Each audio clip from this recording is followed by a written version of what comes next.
There is something oddly satisfying about watching a master of their craft He's reading you. He's downloading all your data. continue to showcase such mastery over and over again. All-time greats like Shakespeare and Picasso have both garnered and attained such a high level of reverence for their skill in their respective arts. But another man who is sure to go down in history in almost equal reverence in his art is Israel's stylebender Adesanya. Israel Adesanya is the undisputed king of the middleweights! Over the course of 3 sports and a remarkable 110 professional fights in the world of combat sports, the Nigerian has shown time and time again why he would go down as one of the best to ever step into the octagon. His insane ability to visualize and execute otherworldly techniques mid-fight. He fakes. And now Anderson's chasing. Adesanya touched over with the right hand. Coming with the straight punches. Ooh, couple late left hands, and Silva just able to duck under that left kick. 5. Adesanya digs those toes into the body. Goes to ride. I don't know, Joe. Oh, he made an elbow. Oh, he's hurt again. Oh, another knockdown. Ooh. Knockdown for Adesanya. Is what has seen him elevate his status from just another promising kickboxer to GOAT status in the middleweight division of the UFC. And with a fight against his arch nemesis coming up in less than 2 weeks' time, there is hardly a better time to take a deep dive into the incredible fighting IQ of Israel Adesanya. To fully grasp the elite level of Israel Adesanya's striking nuance and IQ, we shall be examining some of Israel's best pre- and mid-fight adjustments, and the level of skill used in executing such technique. Israel versus Costa. He's reading you. He's downloading all your data. And he can see like weaknesses in people. Like a great example is Paulo Costa.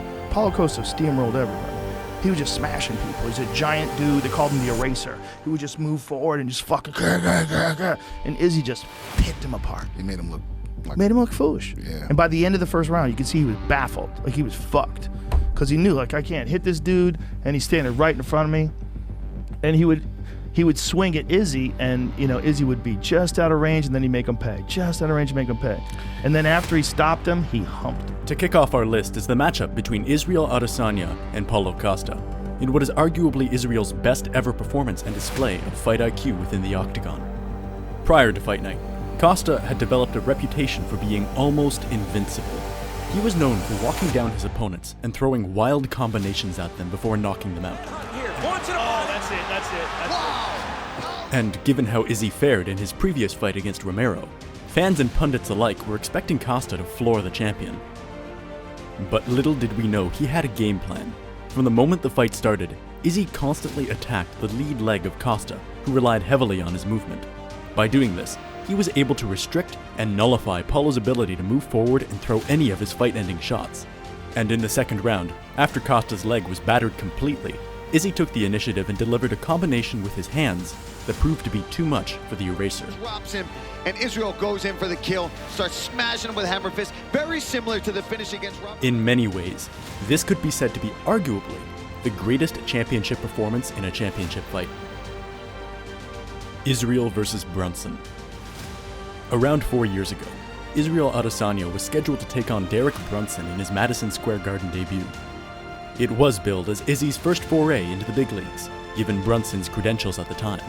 But in probably the most elite mid-fight adjustment you are ever likely going to see, Stylebender came away with a win, and did so almost flawlessly. The fight started with Brunson, looking to take advantage of the obvious size and grappling disparity between the two men. Time and time again, he shot for takedowns and looked to initiate clinch situations. Life in there. You want to win, you want to do so well that you're doing things you don't even realize you're doing sometimes. Wow. Good early sign for Adesanya, able to stay upright. Oh, but immediately re-engages with the left hand. And look at that, right back on him. That's what he's got to do. When there is a separation and he's got to engage, he's got to be quick, throw big strikes, make them count. But man, Adesanya looking And to great. some extent, it was working. In the early showings, he was clearly nullifying Adesanya's ability on the feet.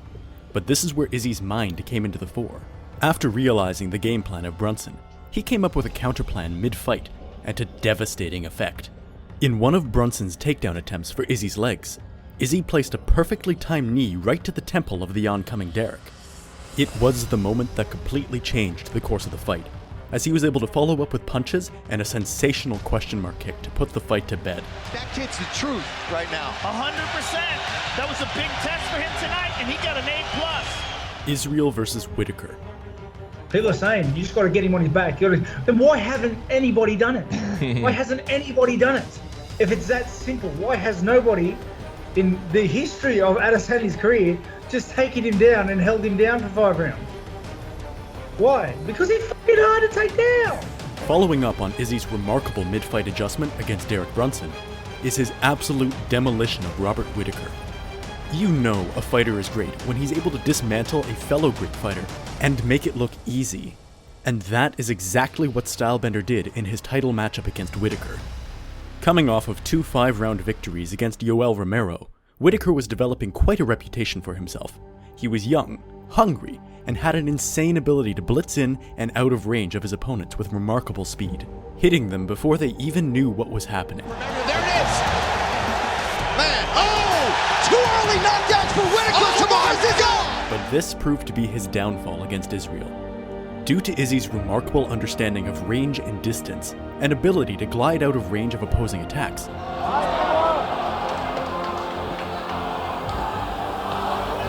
he was able to stay just out of reach of Whittaker's attacks before countering him with his own offense. A very close round of big action. Throughout the course of the first and parts of the second round, Whittaker would repeatedly try to blitz into range and land his shots. But Izzy's IQ was on another level, as he in turn countered repeatedly with hard shots before putting Whittaker to sleep in the second round. It was the crowning moment for all of Izzy's handiwork, and it laid the groundwork for future performances.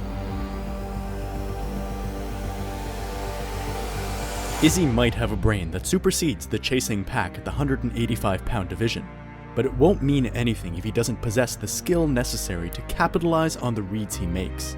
And that's what sets him apart.